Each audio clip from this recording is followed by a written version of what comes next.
خیبر میں بنی نضیر کے نزول سے ان یہودیوں کو نئے سرے سے قوت و طاقت کا احساس ہوا۔ خاص طور پر خیبر کے یہودی ان کی مالیاتی قوت کے باعث ان کے ماتحت ہو گئے اور بنی نضیر کے حی بن اخطب، کنانہ بن ربیع اور سلام بن ابی الحقیق جیسے سردار حقیقی معنوں میں خیبر کے سردار بن گئے۔ مدینہ میں یہودیوں کو جو تکلیف پہنچی اور آمریت، غداری اور عہد شکنی کے نتیجے میں جلا وطنی کی جو سزا ان پر نازل ہوئی، اس سے انہوں نے کوئی نصیحت حاصل نہ کی اور مدینہ سے جلا وطنی کے وقت رسول کریم صلی اللہ علیہ وآلہ وسلم نے ان کے ساتھ نرمی اور رواداری کا جو سلوک کیا اور انہیں مقدور بھر مال اٹھا کر لے جانے کی جو اجازت دی، اس کا بھی کوئی فائدہ نہ ہوا۔ چونکہ آمریت، غداری اور عہد شکنی ان کی فطرت اور خون میں رچی بسی ہے، اس لیے وہ ان کے مالوف طریق کی طرف لے آئی، یعنی دسیسہ کاری، فتنہ برداری، آمریت اور مسلمانوں کے خلاف جنگیں بھڑکانے کی طرف۔ یہود اور غزوہ احزاب۔ خیبر کے سرداروں کو جو بنی نضیر میں سے تھے اور یثرب سے جلا وطن تھے، یثرب کی طرف واپس جانے اور نئے سرے سے اس پر تسلط حاصل کرنے کے خواب آنے لگے، اور تب انہوں نے دیکھا کہ خیبر ان کا مطیع ہو گیا ہے، تو وہ اپنے خوابوں کے ساتھ زیادہ چمٹ گئے اور اپنی گمراہی میں لاپرواہ ہو گئے۔ پس انہوں نے اپنے ارد گرد قوت اور یگانگت کو دیکھا جسے انہوں نے یثرب میں اپنے دینی بھائیوں میں نہ دیکھا تھا، تو انہوں نے ازسر نو مسلمانوں پر تسلط حاصل کرنے کی کوشش شروع کر دی اور مسلمانوں کو ضرب لگانے کے لیے تیاری کرنے لگے، اور انہوں نے فیصلہ کیا کہ وہ ایسی قاتل ضرب ہو کہ اس کے بعد انہیں زندگی نصیب نہ ہو۔ ابھی انہیں خیبر آئے چند یوم ہی گزرے تھے کہ انہوں نے خیبر کے لیڈروں کے اتفاق کے ساتھ حضرت نبی کریم صلی اللہ علیہ وآلہ وسلم اور آپ کے اصحاب کے مقابلے میں یثرب میں نئے سرے سے تسلط حاصل کرنے کے منصوبے تیار کرنے شروع کر دیے، اور اس کوشش اور تیاری کا نتیجہ یہ ہوا کہ ابھی خیبر میں ان کے قیام پر 4 ماہ بھی نہیں گزرے تھے کہ وہ ایک خوفناک ہماگیر جنگی منصوبے کے ساتھ نکلے، جس کے ساتھ انہوں نے یثرب کی طرف واپسی اور اس کی کامیابی کی صورت میں اسلامی وجود کو ملیہ میٹ کر دینے کی امیدیں وابستہ کی ہوئی تھیں۔ انہوں نے اسلام اور مسلمانوں سے نجات حاصل کرنے کے لیے ایک عظیم اور ہماگیر جنگ کا منصوبہ بنایا، جس کا خلاصہ کچھ یوں ہے۔ نجد، حجاز کے وہ عرب علاقے اور قبائل جو اسلام دشمن ہیں، ان کے دلوں میں مسلمانوں کے خلاف جو بغض اور کینہ پوشیدہ ہے، اسے بھڑکانے کی کوشش کی جائے اور انہیں لوٹ مار کرنے اور مسلمانوں سے نجات حاصل کرنے کے لیے مدینہ کے ساتھ جنگ کرنے پر برانگیختہ کیا جائے۔ دوسرے، ان طاقتور قبائل کے لیڈروں اور سالاروں سے رابطہ کیا جائے اور انہیں وعدہ جات اور رشوت پر آمادہ کر کے دعوت دی جائے کہ ان تمام مختلف قبائل سے ایک زبردست بت پرست عرب فوج تیار کی جائے جو ایک قیادت کے ماتحت ایک بڑی فوج میں متحد ہو جائے۔ تیسرے یہ کہ ایک زبردست فوج کا سب سے بڑا ہدف مدینہ سے جنگ کرنا اور اسلام کی جڑوں کو اکھاڑنا اور مسلمانوں کی ہستی کو مکمل طور پر مٹا دینا ہو۔ چوتھے یہ کہ یثرب میں رہنے والے بنو قریظہ کے یہودیوں سے رابطہ کر کے انہیں مسلمانوں کے ساتھ جنگ کرنے کے منصوبے سے موافقت کرنے اور جو ہی جنگجو فوج مدینہ کے نواح میں پہنچے اس کے ساتھ شامل ہو جانے پر راضی کیا جائے۔ بنو قریظہ کے جانبازوں کی تعداد 1000 تھی اور جنگجو دشمن عرب قبائل کے لیڈروں کو تاکید کی جائے کہ جب وہ جنگ کا آغاز کریں تو بنو قریظہ مسلمانوں کے خلاف ان کے مددگار ہوں گے۔ اس منصوبے کی اساس پر یہودی لیڈروں پر مشتمل ایک وفد، جس کی سرکردگی یثرب سے جلا وطن ہونے والے بنی نضیر کے سردار کر رہے تھے، خیبر سے نکلا۔ ان کا پیشرو فتنہ فساد کا بانی حی بن اخطب تھا۔ یہودی وفد ہجرت کے 4تھے سال ماہ شعبان میں اس منصوبے کے پروپیگنڈے اور نجد و حجاز کے بت پرست عربوں میں اس کو مستحکم کرنے کے لیے نکلا۔ سب سے پہلے یہ وفد مکہ مکرمہ میں گیا اور وہاں پہنچتے ہی اس نے خیبر میں تیار کیے ہوئے جنگی منصوبے پر وہاں کے مشرک لیڈروں سے مذاکرات کیے۔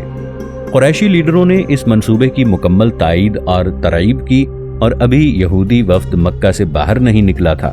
کہ اس جنگ کی مقررہ میعاد پر اتفاق کے بعد قریش نے اس دشمنانہ منصوبے کی تائید و حمایت کی حامی بھر لی۔ زعمائے مکہ کی جانب سے یہودی منصوبے کی مکمل تائید حاصل ہو جانے کے بعد یہودی وفد قبائل نجد، غطفان، فزارہ، اشجع اور مرہ کی طرف گیا اور ان قبائل کے دیار میں پہنچتے ہی ان کے سرداروں کے سامنے خطرناک جنگ کا منصوبہ پیش کیا، اور لمبے مذاکرات کے بعد ان قبائل نے اس خطرناک دشمنانہ جنگ کے منصوبے کی تنفیذ میں شامل ہونے پر موافقت کا اظہار کر دیا، اور ابھی یہودی وفد اپنے مکہ اور نجد کے سفر سے واپس نہیں آیا تھا کہ اس نے قریش اور قبائل نجد کے 10,000 جانبازوں کو جمع کر لیا۔ ان ہزاروں جانبازوں نے مدینہ کی طرف اس سے جنگ کرنے اور مسلمانوں کو تباہ کرنے کے لیے مارچ کر دیا۔ ہم غزوہ احزاب میں اس کی تفصیل بیان کر چکے ہیں۔ ناظرین، آگے بڑھنے سے پہلے کامنٹ سیکشن میں ہمیں اپنی آراء سے ضرور آگاہ کیجیے گا کہ آپ کو ہماری یہ سیریز کیسی لگ رہی ہے۔ میں ہوں طاہر عبید چودھری۔ آئندہ آنے والی اقساط سے باخبر رہنے کے لیے ہمارے چینل کو سبسکرائب کر لیں اور ساتھ موجود بیل آئیکن کو ضرور کلک کر لیں۔ شکریہ۔ مشہور غزوہ احزاب ہمارے اس سلسلے یعنی اسلام کے فیصلہ کن معرکے کی تیسری سیریز کا موضوع ہے، اور اس سے پہلے کی سیریز ہے، اور یہ اس تاریخی سلسلے کی چوتھی سیریز ہے جو آپ سن رہے ہیں۔ لہٰذا احزاب کی خوفناک جنگ اپنی ذات میں صرف ایک یہودی جنگ ہے جسے اسرائیلی ذہن نے خیبر میں تیار کیا، اور یہودی مال نے اس کی سرپرستی کی جو صرف یہودی نفوس کی وسعت کے لیے جنگوں کے بھڑکانے اور معاہدات کے خریدنے پر خرچ ہوتا ہے۔ قریب تھا کہ یہودی اپنے خبیث دشمنانہ منصوبے کی تنفیذ میں کامیاب ہو جاتے، مگر آخری گھڑیوں میں اللہ تعالیٰ اس منصوبے کی تنفیذ میں حائل ہو گیا، اور اس نے ظالموں کی تدابیر ان کے سپنوں میں دے ماری، اور اللہ نے اپنے نبی اور اس کے اصحاب سب کو بچا لیا، اور جنگجو ناکام اور نامراد ہو کر واپس آ گئے، اور انہیں کوئی بھلائی حاصل نہ ہوئی، اور مدینہ قبضے کے خطرے سے محفوظ رہا، اور وہ اس طرح کے احزاب کی جنگجو فوجیں تقریباً 2 ماہ تک محاصرہ کرنے کے بعد اپنے کسی دشمنانہ مقصد کو پورا کیے بغیر واپس چلی گئیں، جیسا کہ غزوہ احزاب میں ہم نے مفصل بیان کیا ہے۔ اس کے علاوہ یہودان مدینہ کے عہد شکن غداروں نے سخت اور عادلانہ سزا پائی، جیسا کہ اس کی تفصیل آگے چل کر بیان ہوگی۔ اسی طرح اللہ تعالیٰ نے مسلمانوں کو خیبر میں یہودی مظالم کے اڈوں کو تباہ کرنے کی قوت عطا فرمائی، اور وہ یوں کہ مسلمان اس علاقے پر غالب آ گئے، اور انہوں نے عامریت اور عہد شکنی کے سرداروں کو تباہ کر دیا جنہوں نے خیبر میں احزاب کی خوفناک جنگ کا منصوبہ بنایا تھا۔ اس کی تفصیل انشاءاللہ ہماری اگلی سیریز غزوہ خیبر میں بیان ہوگی، جو ہمارے اس سلسلے اسلام کے فیصلہ کن معرکے کی 5ویں سیریز ہے، یعنی اس کے بعد یہ سیریز آپ کے لیے پیش کی جائے گی۔ جبکہ اس سے پہلی سیریز میں یعنی غزوہ احزاب کی پہلی فصل میں ہم نے یہ بیان کیا تھا کہ تمام یہودیوں اور مسلمانوں کے درمیان ایک حلیفانہ معاہدہ تھا۔ اس معاہدے کی متعدد دفعات تھیں، جن میں سے ایک دفعہ یہ تھی کہ جس میں یہ صراحتاً بیان تھا کہ اگر کسی بیرونی دشمن نے یثرب کے خلاف کوئی جارحانہ اقدام کیا تو مسلمان اور یہودی مشترکہ طور پر اس کا دفاع کریں گے، اور اس دفاع کی ذمہ داری مسلمانوں پر بھی یہودیوں کی ذمہ داری جیسی تھی۔ اس طرح اس معاہدے میں یہ بھی بیان تھا کہ دونوں فریق باہم پرامن رہیں گے اور اس بات کا خیال رکھیں گے کہ اندرونی طور پر کوئی ایک فریق دوسرے پر جارحیت نہ کرے۔ اس معاہدے کے مطابق بنی قریظہ پر واجب تھا کہ جب احزاب کی فوجوں نے مدینے کو گھیرا ہوا تھا، وہ مدینے کے دفاع میں مسلمانوں کے ساتھ شامل ہوتے اور ان ظالم جنگجو فوجوں کے مقابلے میں مسلمان فوجوں کے ساتھ ہوتے، لیکن بنو قریظہ نے اس کے الٹ کیا، جیسا کہ ہم نے غزوہ احزاب کی سیریز میں مفصل بیان کیا ہے۔ ان یہودیوں نے مسلمانوں سے عہد شکنی کی اور نہایت نازک حالات میں ان کی فوج پر پیچھے سے ضرب لگانے کی کوشش کی۔ ان یہودیوں نے معاہدے کی پابندی کی بجائے ان خطرناک اور فیصلہ کن حالات میں پوری اسلامی ہستی کو جو تند و تیز ہواؤں کی زد میں تھی اور مسلمانوں کی چھوٹی سی فوج جس کی تعداد 1000 جانبازوں سے زیادہ نہ تھی، 10,000 جانبازوں کا سامنا کر رہی تھی، جو ہر مادی سامان میں ان سے فوقیت رکھتے تھے، اور انہوں نے اسے اس طرح گھیر رکھا تھا جیسے معجزن سمندر چھوٹے سے جزیرے کو گھیر لیتا ہے اور ہر لہجہ تمام اطراف سے اسے نگلنے کو دوڑتا ہے۔ انہوں نے ظالم جنگجو نوجوانوں کے ساتھ شامل ہونے کا اعلان کر دیا۔ ان جنگی اور دم گھٹنے والے حالات میں مسلمانوں سے عہد شکنی اور غداری کے باوجود ان یہودیوں کے لیڈر کعب بن اسد نے اعتراف کیا کہ انہوں نے حضرت نبی کریم صلی اللہ علیہ وآلہ وسلم اور آپ کے اصحاب سے صدق، پاسداری عہد اور فریقین کے درمیان طے پانے والے معاہدے کی پابندی کے سوا کچھ نہیں دیکھا۔ اس لحاظ سے بنو قریظہ نے عہد شکنی اور غداری کی دنیا میں اعلیٰ نمبر حاصل کر لیا۔ بس انہوں نے دوسری بار اپنی فطری خباثت اور کمینگی کی دلیل مہیا کی جو ان کے دلوں میں پیوست اور ان کے وجود میں یوں تیرتی پھرتی ہے جیسے خون شریانوں میں تیرتا ہے۔ ان کے نزدیک معاہدات اور مواثیق کی کوئی قیمت ہوتی ہے اور نہ ہی احترام۔ ہاں، جب ان کی پابندی اور تنفیذ میں ان کا فائدہ ہو تو یہ معاہدات کی پابندی کرتے ہیں۔ ہم نے اپنی سیریز غزوہ احزاب کی تیسری فصل میں بیان کیا کہ رسول کریم صلی اللہ علیہ وآلہ وسلم نے حجت کے قائم کرنے اور یہودیوں کی خرابی کی اصلاح کی کوشش کے لیے ان کی طرف ایک وفد عہد کی یاد دہانی کرانے اور اس کی پاسداری کرنے اور اس کے الزامات کی تنفیذ کرنے کے لیے بھیجا۔ نیز ہم نے یہ بھی بیان کیا کہ عملاً یہ وفد دیار بنی قریظہ میں ان کے حلیف سعد بن معاذ سردار اوس کی سرکردگی میں پہنچا اور اس نے انہیں نصیحت و تذکیر کی، اور تب انہوں نے عہد شکنی اور غداری کے طریق پر چلنے کا اصرار کیا، تو اس کے بعد اس نے انہیں یہ انتباہ کیا کہ اس کے نتائج نہایت برے ہوں گے، ہو سکتا ہے کہ ان میں سے سب کی تباہی ہو جائے۔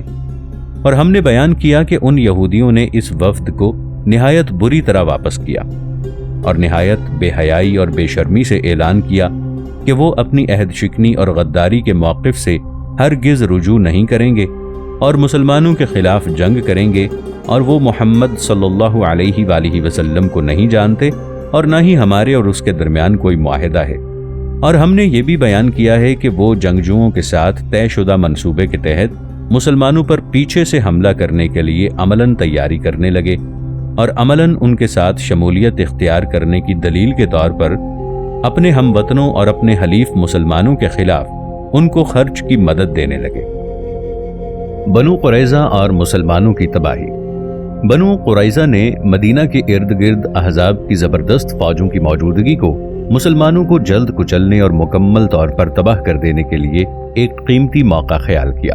اور انہیں ایک لہجے کے لیے بھی احزاب کی فوجوں کے متعلق شک نہیں ہوا۔ ان کے خیال میں یہ فوجیں مسلمانوں کو تباہ کرنے اور مکمل طور پر ان کی جڑ کاٹ دینے کی پوری قدرت رکھتی تھی۔ یہی وجہ ہے کہ عہد و پیمان کی پرواہ کیے بغیر وہ جنگجو فوجوں کے ساتھ شامل ہونے سے خائف نہیں ہوئے، اور ہم نے اپنی سیریز غزوہ احزاب میں بیان کیا ہے کہ کس طرح یہ خوفناک جنگ انجام کو پہنچی اور احزاب کی فوجیں مدینہ میں داخل ہوئے بغیر اور کسی مقصد کو پورا کیے بغیر واپس چلی گئیں،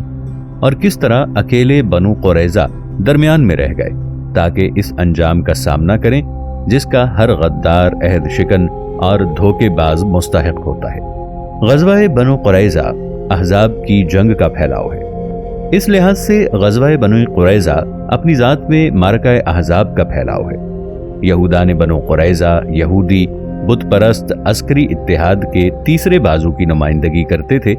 جو مسلمانوں کو کچلنے اور مکمل طور پر تباہ کرنے کے لیے قائم ہوا تھا۔ باوجود کہ بنو قریظہ نے عظیم غداری کا ارتکاب کیا تھا، انہیں احزاب کی فوجوں کے ساتھ شمولیت کرنے اور مسلمانوں کے خلاف ان کا اٹوٹ انگ ہونے کا اعلان کرنے کی وجہ سے، اور عملاً مسلمانوں کو پیچھے سے ضرب لگانے کے لیے مارچ کرنے اور جنگجو قوموں کو رسد کی مدد دینے کی وجہ سے محارب جنگجو خیال کیا جاتا ہے۔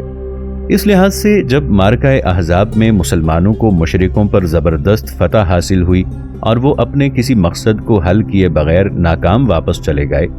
تو یہ معرکہ فقط یہودی بت پرست اتحاد کی نسبت سے ختم ہوا، اور یہ دونوں بازو قریش اور غطفان کے تھے جن کی عظیم فوجیں ایک ماہ تک خوفناک محاصرہ کرنے کے بعد اپنی طویل عسکری تاریخ کی ذلت آمیز شکست کے بعد مدینہ سے اپنے گھروں کی طرف آر کو گلے کا ہار بنائے ہوئے واپس چلی گئیں۔ یہودیوں سے حساب چکائی۔ اس خوفناک اتحاد کا تیسرا بازو وہ تھا جس کی نمائندگی بنو قریظہ کرتے تھے، جنہوں نے اپنے سلوک سے تاریخ غدر و خیانت کا بھیانک جرم کیا۔ بنو قریظہ اسلامی فوج سے اس حساب کی توقع رکھتے تھے جس کے متعلق انہیں ایک لہجے کے لیے بھی شک نہیں ہوا کہ وہ ایسا سخت حساب ہوگا جو اس گھناؤنے جرم کے عین مطابق ہوگا، جو ان یہودیوں نے اس فوج کے خلاف کیا تھا جس کے سالار اعلیٰ اور تمام زعامہ افراد سے انہوں نے حسن سلوک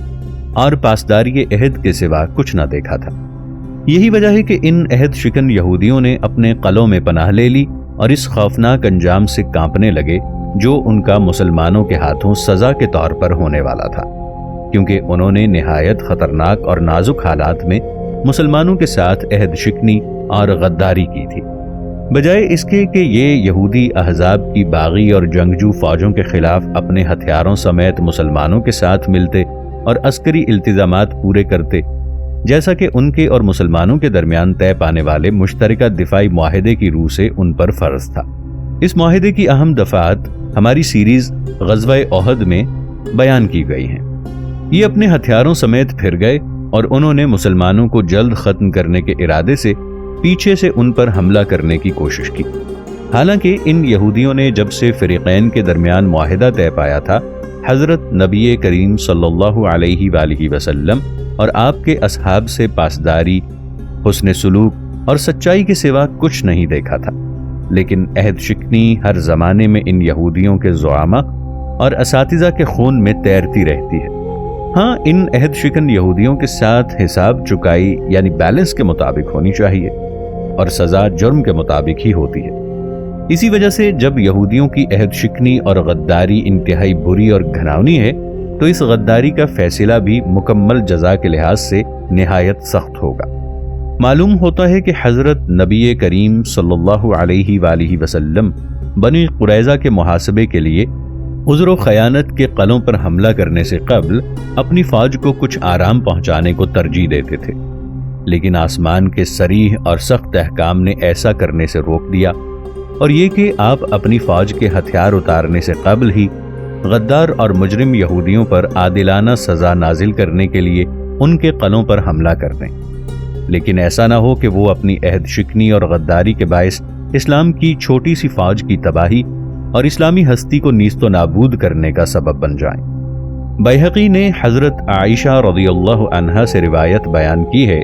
کہ رسول اکرم صلی اللہ علیہ وآلہ وسلم ان کے ہاں تھے۔ ایک آدمی نے ہمیں سلام کیا اور ہم گھر میں تھے، بس رسول کریم صلی اللہ علیہ وآلہ وسلم کھڑے ہو گئے اور میں بھی آپ کے پیچھے کھڑی ہو گئی۔ کیا دیکھتی ہوں کہ وہ آدمی گھوڑے پر سوار ہے اور رسول کریم صلی اللہ علیہ وآلہ وسلم گھوڑے کی عیال کو تھامے ہوئے اس سے باتیں کر رہے ہیں۔ آپ رضی اللہ عنہا بیان فرماتی ہیں کہ میں واپس آ گئی، اور جب رسول کریم صلی اللہ علیہ وآلہ وسلم گھر آئے تو میں نے پوچھا آپ کس آدمی سے باتیں کر رہے تھے؟ آپ صلی اللہ علیہ وآلہ وسلم نے فرمایا، تو اسے کس سے تشبیہ دیتی ہے؟ میں نے کہا، دحیہ کلبی سے۔ آپ صلی اللہ علیہ وآلہ وسلم نے فرمایا کہ وہ جبریل علیہ السلام تھے، انہوں نے مجھے حکم دیا ہے کہ میں بنی قریظہ کی طرف جاؤں۔ اور ابن اسحاق نے بیان کیا ہے کہ جب رسول کریم صلی اللہ علیہ وآلہ وسلم نے صبح کی تو آپ صلی اللہ علیہ وآلہ وسلم خندق سے مدینہ کی طرف واپس لوٹے اور مسلمانوں نے اپنے ہتھیار ڈال دیے۔ بس جب ظہر کا وقت ہوا تو جبریل علیہ السلام رسول اللہ صلی اللہ علیہ وآلہ وسلم کے پاس ریشم کا عمامہ پہنے ہوئے، خچر پر اس کا پالان رکھے ہوئے تشریف لائے جس پر دیباج کی چادر پڑی ہوئی تھی، اور کہنے لگے، یا رسول اللہ صلی اللہ علیہ وآلہ وسلم، کیا آپ نے ہتھیار اتار دیے ہیں؟ آپ صلی اللہ علیہ وآلہ وسلم نے فرمایا، ہاں۔ تو جبریل علیہ السلام نے کہا کہ ابھی فرشتوں نے تو ہتھیار نہیں ڈالے اور میں لوگوں کی تلاش میں واپس آیا ہوں۔ اللہ تعالیٰ آپ کو بنی قریظہ کی طرف مارچ کرنے کا حکم دیتا ہے اور ان کی طرف جا کر ان کو ہلانے والا ہوں۔ اور بعض روایات میں ہے حضرت نبی کریم صلی اللہ علیہ وآلہ وسلم نے چند یوم کی مہلت مانگی تاکہ آپ کی تھکی ہوئی فوج کچھ آرام کرے۔ آپ صلی اللہ علیہ وآلہ وسلم نے جبرائیل علیہ السلام سے کہا کہ میرے صحابہ تھکے ہوئے ہیں، کاش آپ انہیں چند یوم مہلت دے دیں۔ جبرائیل علیہ السلام نے کہا کہ ان کی طرف جائیے، خدا کی قسم میں ان کو ایسے توڑوں گا جیسے انڈا پتھر پر توڑا جاتا ہے، اور میں اپنے اس گھوڑے کو ان کے قلعوں میں داخل کر دوں گا اور پھر انہیں کمزور کر دوں گا۔